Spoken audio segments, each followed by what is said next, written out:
to have sex. But if you get to 25 and you haven't had sex, in the world of today, there might be something a bit weird with you. There's nothing wrong. There's nothing wrong. So I can literally go a year without it. It's not that serious. You're not going to go so a year. in that instance, I can go a year. I've been a year. So you're busting the My rose then? partner lives in another country. What are you talking about? And no masturbation? Oh, yeah! Before anything, you have to actually...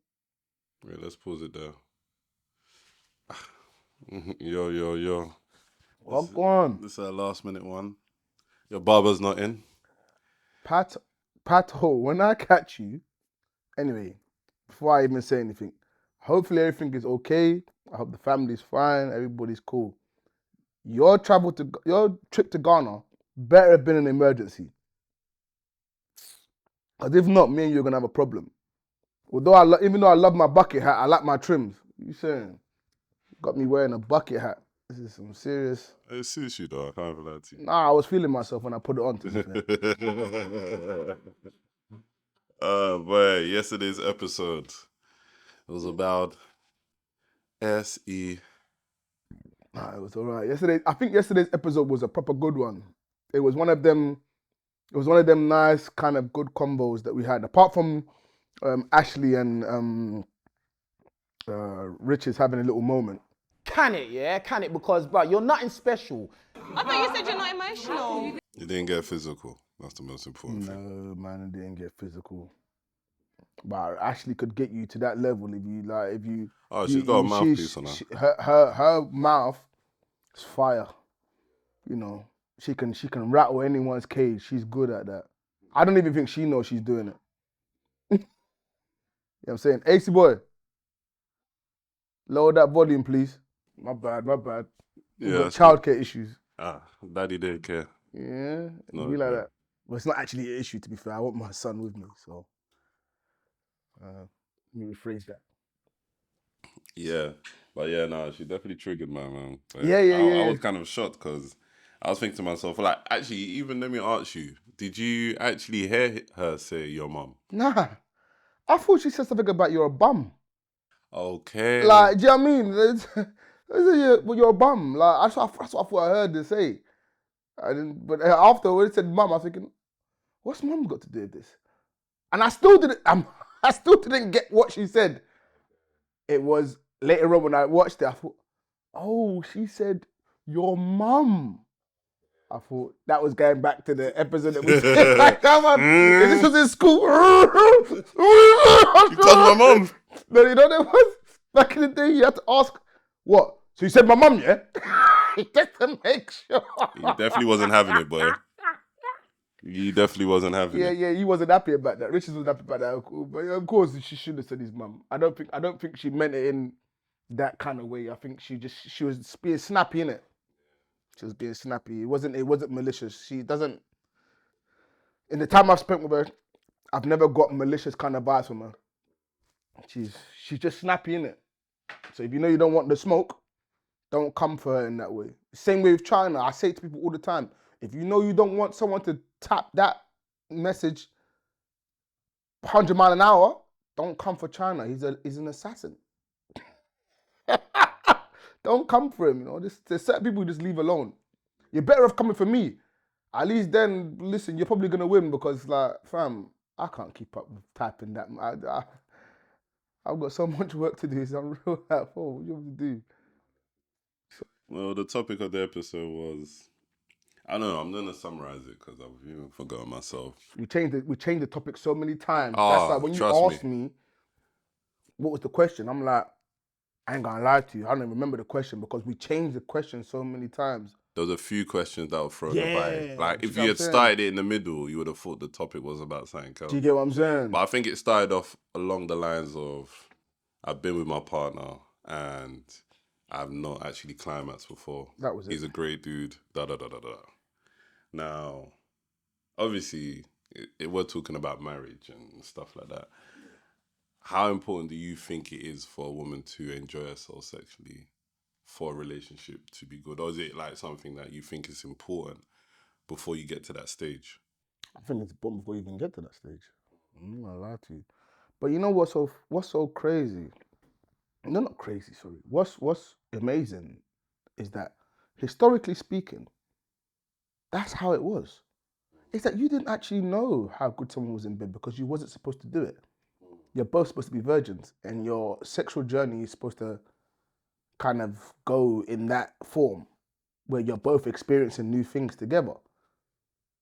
Of course, that's not how things are in in reality. So, to me, I wouldn't go into a situation not knowing how things are sexually with someone. I probably wouldn't even get married if I didn't live with you. I would need to live with you first. And I know it's maybe not how it's done religiously, but for me personally, I'm just like, I need to know what I'm getting myself into. I might have got away with it when I was younger, because when you're younger, you're not really thinking like too deep. You're in a lullaby. Everything is a fairy tale. You get married and everything's gonna be blessed. These times you've never actually spent like Crazy time. with that person. Maybe you've done like a week on holiday and you think it's calm, but even 2 weeks on holiday with your missus, sometimes you'd be arguing in the 2 weeks, and that's even on holiday. Imagine day to day. I know guys that will go on holiday with their miss or their kids and miss, and I'm telling you now, 2 days into the week, they're done. They're done with this. Do you get what I'm saying? Like, it's mad. So for me now, at 35, come on, man, I can't get this wrong. I would need to be living with you for a while. I'd need to know the real you. And I don't think you know the real person until you actually start living with that person. Because anyone can make sure that the house is clean. Let's say, for example, when you say, I'm coming over. But what are you like when I'm not saying you're coming over? Are you lazy? Are you this? Anyone can say, I'm coming over, cook. What are you like on a daily basis? So you see what I'm saying? So when I was looking at that, I was looking at, let's say, like values. You know, sometimes when we picked partners based on cultural values that we thought in our minds was the best form of a woman, which is cooking and cleaning. But then when you come to realize that as much as cooking and cleaning is nice, it's something that you can do yourself. But you based your idea of having a wonderful woman on those like basic kind of values. By the time you get into it, you realize ain't no woman cooking every day. And ain't no woman cleaning every day. And even if they was doing it every day, expect a complaint. You know, like that. So even myself, yeah, I had to look at myself, say my mum, let's say for example, yeah, she always bashed about finding a woman that could cook and clean. And I'm like, yeah, cook and clean. Because that's her, you know, as far as she's concerned, that's what makes a good woman. But the part that she failed to tell me is that after a while, you get tired of cleaning after you cook. And then you get lazy and the house is a mess. And then she also didn't tell me, I had to observe this for myself over the years, is that when she does a lot of cooking, she becomes quite grumpy. You don't even want your woman grumpy like that. So then when I think about it, I think to myself, yeah, mum, you might have cooked all the time. Well, not all the time, because you'd cook maybe like one day, that lasts 2 days, 3 days, and then you cook again. But every time you cooked, let me not lie to you, you always complained. Yeah, you weren't the nicest person. And you wasn't the nicest person when you was cooking. You was nice in certain moments, but you didn't mind reminding us that you cooked. And the way you would remind wasn't sexy. Not that it would be sexy for your mum, but like it wasn't like nice. You could see it from the perspective of a husband. Yeah, like imagine if I was your husband, okay. And then what you would do is when you was a bit pissed off, you'd weaponize your cooking. So you may not cook, or you may just cook for yourself. And that's the part I don't get, because I like to think we were raised similar in the sense of you were taught how to cook as well. Well, just in general, you picked up things. Yeah, you picked it up. So it's not like you were complete dithering where you didn't know how to cook. And I think just couldn't be bothered. I think as a group of people, we definitely need to adapt to the fact that it's not that roles are completely split in half. Yeah. It's just that we all went to university. we're all getting paid good salaries. I like to assume that we're all doing well. We're all working full time. To kind of like assume that the woman is gonna do these old things that our parents did is insane to me. It's not in. But if that's a demand for you, now then that's your own. But we I just say think now it's insane. to expect it now is Yeah, insane. to expect, but to expect it now is insane. Not because the actual idea of it is insane. To expect it now is insane only because it's not practical. To say that someone's gonna cook every single day, come on, dude. And we're talking about. Let's look at it from a perspective of a parent who has more than one child, and then a husband, and then has to also go to work every day. Coming back cooking every day. Come on, my guy. She might, in her heart, believe she's gonna do that every day, but wear and tear is real. You know that, innit? And again, respectfully to the older generation compared to the new generation, when they cooked and cleaned, but they weren't getting gym.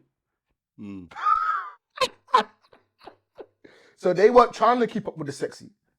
The new generation now, they're trying to balance all of it. And let me not lie to you, they got to balance all of it because as much as you cooked and cleaned, your babas was going to go and find. And the ones that they were going to go and find, they wasn't cooking and cleaning, but they knew how to stay like Bashandi.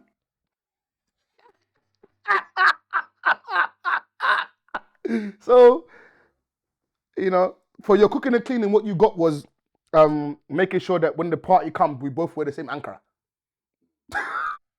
And then we do that. The only Resi family, little do they know. Forget all this dancing. We haven't even been in the house for months. But today, we're a united front. Yeah, let's go back to topic, but yeah, that happens a lot. It happens a lot. So yeah, in that episode, Lois brought up a topic which I felt was very interesting. Shout out to Lois, man. And she was amazing. talking about, and I could be wrong, I'll put the clip in the video, but she was talking about like, oh, are you trying to say that as a man, if a woman gets too many experiences, she's not going to be able to bond with a man? And if a man has bad experiences, he's still going to have the ability to bond with a woman. I don't think that bonding hormone goes away. It's either you're telling me that we stop secreting that No, wait. hormone when we're having sex, and if that's the case, fair enough, the bonding stops. But it doesn't. It's not. I think it becomes. And from my personal opinion on that is, I think it goes both ways. As much as a man, I'll try and fool myself to think that having multiple experience will make me a better husband. I don't believe that's the case. And the reason why I say that is the same vice versa for women. If you think that you're just going to have experience with people and not think about them in the future, I think like you're kind of really denying something that naturally happens to everybody. Do you get what I mean? I get what you're saying. So what's your thoughts on that? Because obviously it never got really... There's two parts to that. Yeah, two parts to it. There's the Lois part and the part that you're talking about. As far as being a man, having multiple experiences with women can help you definitely become a man. But here's the catch to that. It's not the experiences sexually. It's the experiences emotionally. I take myself, for example. I'd rather speak about myself than speak about anyone else because it's easier. I've had different kind of loves in my life and they've come in different forms. I've had a female that's loved me more than I've loved them. I've had someone that I've loved more than they've loved me. I've had someone that has loved me equally, but mentally hasn't been able to do for me. I've had someone that's loved me, but broken my heart. Let's say, for example, cheated on me. Those experiences help you become a man for the woman that you are basically going to be with for the rest of your life. The experiences that might have happened with, let's say, women generally, which was just a sexual kind of thing, that doesn't help you become a man. That just you know, pleases you for the moment. So you're saying having multiple sexual partners will help you become a man? No, it's the ones that, you know, you actually fall for, or they fall for you, because you learn from those relationships. Those are the ones you spend more time on the phone with, the ones that you adjust to, the ones that you allow to break you, you know. So for example, if one of your things is to never speak to a girl every day, she's made you now call her every day. Now the girl that you just shagged over there ain't gonna be able to do that. And that's because you're not emotionally involved. So the ones that you are emotionally involved with are the ones that you actually learn from. And the ones that you learn from are the ones that allow you to understand women better. Because there's an emotional involvement. It's not just physical. Do you get what I'm saying? Those are the ones that you pray to so much with your mouth, with your, you know, that the thought of another man touching that woman, even if you're gone, you feel like it's still yours. You've invested so much into it. So the problem, and again, I shouldn't give away this, but I'm gonna say this anyway. Why women are quite silly is because you weaponize that. You weaponize that by refusing. But what you don't realize is a large part of what makes a man love a woman heavily is the amount of times they actually have sex with that woman. And it's the sex without protection that makes it even worse for men. Because we're quite possessive, really. We want to own what we own, especially if our emotions tell us we want this. And then when you turn around and you say, nah, it's like you're just pushing the man further and further and further away. Do you know what I'm saying? Whereas if you want to keep the man, you gotta let him have it. But not let him have it because you're strategically doing it. Let him have it because your heart also tells you that. Do you know what I'm saying? There's a feeling. A guy knows when you're doing it for the sake of doing it. Well, generally, guys know that you're doing it for the sake of doing it, and you're doing it because you have no choice, because you love that person. Do you know what I'm saying? And that's why I said the different kind of loves that you have in your life kind of help you understand what kind of man you want to be. Okay. So obviously, after watching the episode, I came up with some of my own questions where I was thinking, okay, when it comes to being, because obviously one of the part of the question was, he hasn't pleased me, he hasn't made me climax. How important is it for a man to kind of learn or take time? Because what China said was true, that I think men in general were selfish lovers. We've never really sat down and thought, okay, wait a minute, I could do bang, bang, bang. I will boss, but what about her? China's wrong about that one. Okay. Why? He's wrong because, once again, you've looked at it from such a surface level. I can't speak for you personally because RIP to Pops. When I say But selfish, let me just say, when I say selfish lover, I'm saying in the way we're taught about sex. But we wasn't taught. No, but when I That's say the problem. taught about sex, I'm talking about, okay, most of us have learned it through porn, what people have told us. Yeah. What people have told us. So essentially, you look at porn, okay, that's how my man, he's ramming her in, blah, blah, blah. But then we don't hear the review of the girl saying, okay, yo, wait a minute, that don't really do anything wouldn't, for because me. they're not taught. Exactly. So that's why I said that we're taught to be selfish lovers, in the sense of get mine. That's not taught to be selfish lovers. That's just not being informed on how to love. Yeah, but what we learn is what we've been taught. What we learned is what we've been taught based on observation, but we wasn't taught that. We just learned that ourselves. So we wasn't taught. Someone didn't teach us to do it this way. Do you know what I'm saying? So we just over a period of time, and it's unfortunate that you go through different women to kind of figure out these things. That's the unfortunate part. Do you get what I'm saying? Because nobody's actually teaching you. You're self-taught. And based on being self-taught, no different from what I say based on the ends. If I've told you to go home in certain situations, it's because I've learned over time that this thing is not for everyone. If you came to me at the wrong time, I would have told you stay right here. These times I wouldn't have been looking at the fact that I'm telling you to stay right here even though your heart is not in it. Nobody taught me how to be an OG, a big dog, big bro. I just learned on the job. So that's not selfish of me. That's just not me being aware of the thing. Do you get what I'm saying? So when I'm saying he's wrong, I'm saying he's wrong because a lot of us weren't taught this. How to please a woman. What to do. We had to watch it on TV or you saw it around the corner. What uncle or what dad sat you down and said, this is how you do with a woman in this way. The sex education class I got was based in school. And they weren't teaching you based on pleasure. They were teaching you based on safety.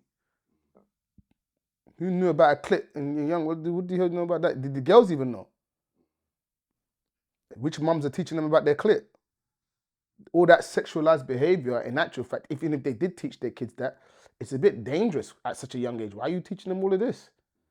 They become too eager to be promiscuous. So I'm saying, so as much as what he's saying is right, it's wrong because you're not getting into like, there's no depth of what you're saying. I'm sure he probably would have added more if he was given the chance, but there needs to be a bit of depth here. You know what I'm saying? No one was taught. So if I'm not taught how to be unselfish, how can I know I'm being selfish? Realistically, come on. I mean, at one point, you know, when you're going with a girl, the first thing you do is you back in the day, you use your finger. Then your finger, then the D. Someone taught me later on when I got to uni, you know, the BKChat specialist. That boy, Don't there's say different his things. name. I'm different. Don't say anyone's name. That boy, there's a bigger man thing. I didn't know there was a bigger man thing. And he didn't show me. I just found out later on that raw. Oh, so that's how you was getting all them girls. Eating tum tum, yeah. So you're cheating the game. Is that cheating though? As far as I'm concerned, it's cheating only because, yeah, come on, bro. Tell us what's going on. What's wrong with eating tum tum? There was not, listen. First of all, I'm governed by ends. Therefore, them things are forbidden. You need to grow up. Call it what you want to call it. Everybody has a code. Secondly, yeah, if we all knew, listen, if we're getting one or two girls and struggling in uni, and someone's turning around 10 girls at a time, my guy, you're gonna be sitting there thinking, how the hell are you doing this? Now, everybody's buff and sexy in their own way. But it seems like the girls are coming back, but you're doing something magical and you're due to tell, man. Like, bro, what's going on? You know what's so mad? Shout out, wasn't even getting it in like that. And that guy had a Kama Sutra book. I didn't even know there was such thing as a Kama Sutra book. I'm telling you now, he had it on his, in uni, you have like the desk and then you have the shelves. It was a Kama Sutra book and he had red bed sheets, silk. Bro, we're like 17, 18, bro. How the hell, why you got that? Like, we still wearing gel boxes. This guy's got like tight boxes that he's doing up sexy hard. Like, what are you? Bro, I saw that book in his room, yeah, for months.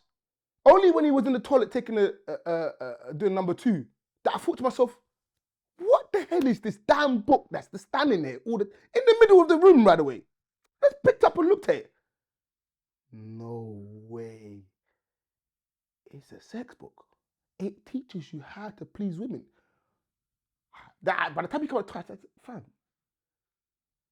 why have you got this? What? What's the There were please things women in in there, it? yeah, that I did not know was possible. You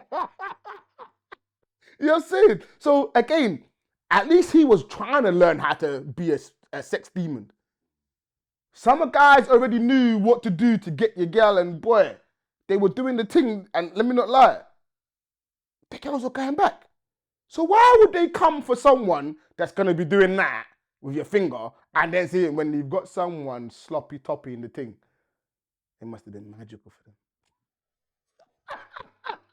But who's teaching you this? No one. You're coming into uni saying these things are forbidden. No, I I definitely clocked that guys were withholding information when it came to what they were doing in the bedroom. Not just your brethren, probably your brothers, older people. They ain't telling you the secret little things, little naughty things they do. As far as you're concerned, yeah, they're not. They're not telling you how to caress and how to read the body and role play. Who taught you role play? You could call it being selfish, but who taught me anything? Right, bro, come on. The most you got learnt was something that you watched on TV. Bring her flowers and a card, some chocolates. Oh, ain't nobody tell you about opening doors and what. You just have to learn that as you went along, man. Well, I guess let's go on to the next question. You probably kind of answered it. Obviously, the whole episode was more about climaxing, and I think one point that stuck out to me was about: do you think you're the only person that has made a woman, come? And like certain men have an ego where it's like they think like they've done the depth thing. P-Wave. Yeah, I think that's what he was kind of insinuating. But you know, with P-Wave, you can't even slide. You can't kind of say no because he's a yard man. And them Jamaicans, they know how they know how to move their body different, man. He look like he's a powerful guy. He might be short, but he look like he's got dreads. It's coming down his back, like he's on some powerful shit. It's a bit of a why what you just said, but yeah. I'm just saying, talking about man's movement, innit? But yeah, let's go. Piss off, you Let's go back there. Like, do you think like in relationship a man should kind of discard that mentality straight away? Like, yo, as much as she might gas the thing, like you're doing a mad thing, she's probably been there before, and it's okay. Well, what do you mean? Like, it's like what if someone's made a climax before me? Or Yeah, or climax better. Accepting that. Yeah, that's normal, man. Listen, unless you're some like sex god, bro, it's gonna take you a while before you understand a woman's body, innit? First of all, most guys when they go to a girl, even when you're drawing a girl, you're nervous. You're nervous because she's too peng or whatever else. In which case, sometimes you stutter when you speak. You start doing things that you wouldn't ordinarily do. You're not as confident. By the time you get to having sex the first time, I'm not gonna lie to you. Often it's not the best because you're so excited to get in the thing. You've just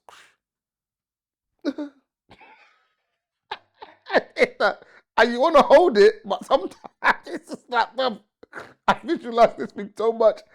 I've been thinking about it so much. It just comes. I might not even have round two. I don't even have round two. Round one and round two came out in one. But then after a while, that fear factor, that excitement goes away, and then you become comfortable. And when you become comfortable as a guy, you start 2, 3, 4. You start like to the point where it's like you can control it different because that first I can't wait is out of your system. Now you're really enjoying. You know what I'm saying? So, but then there's some guys that can come up to a girl. Unfortunately, for them other guys that take a bit of time, they game experience different, boy. They just know how to deal with a woman, and they manhandle them straight away, and they love it. Do you get what I'm saying? So everyone's different, man. I mean, you can't unless that woman's so tied to that person. Should you then panic? If she's so tied to that person, unfortunately, you're going to have a problem because all she's going to think about is that he's the best she's ever had. And if she thinks about the fact that that guy is the best that she's ever had, as much as she loves you and likes you, boy, that guy's got a little hold on her. Do you know what I'm saying? That guy's got a little hold on her, which is a scary thing, I'm not going to lie. And how do you know that? Because I don't think people are aware of that fact when it comes to meeting a woman. Like she might have not wanted to leave her relationship. A lot of people are in denial. You have to ask these questions. Like there's always going to be someone that you might have been with that has a different kind of place in your heart. And it may not have manifested in the way that you probably wanted it to manifest because you're with me now, but what was that thing? You need to explore that and understand that. Because, boy, you know, for a lot of them females, if something goes left here, you know exactly where they're running back to. And that's the sad part, you know. So you have to ask the right questions. I don't think it's something that you know. You just have to be comfortable with the fact that if she expresses these things to you, you don't take offense by it. Yeah. And it has nothing to do with you. It has nothing to do with you. It's just that there's that sexual chemistry that she has with that person. Time and proximity plays a big part, you know what I mean? If you've been with someone for X amount of years. Trust me. And some guys have been with that same girl for over 15 years. They may not have been together, but let's just say every time she's got a boyfriend, there's a break, she's gone back to him, you have a period, boom, and she loves it. But then she knows that that's not sustainable because it's just sex. She tries to find something else, but let me not lie, again, I'm out of a relationship, just come back. And it's like you're so comfortable with that person because you're friends and she feels safe with that person. So it's like, imagine you feel safe with the person, it gives you incredible sex, and you can have a laugh and joke with the person. There's no pressure of a relationship. And there's no pressure of a relationship. But that sort of is different. It's hard, man. It's hard. That one is a whole subject in itself. I can't even lie to you. And I think maybe one. maybe it might be the next episode. I don't know. We'll talk about that one because that one. The soul ties. I think we'll get a woman to come on to talk about that one. Yeah. If they're There's open, depth to it. if they're happy If to they're express, open and if they're honest. open and honest with themselves. Maybe they'll be asking the questions like I am in it. Maybe. We could have that discussion. Well, you got a soul tie. No comment. I don't have a soul tie, and that's Gabz TV. We're out. Don't even say bye. You don't even need to say bye. Bye. Bye.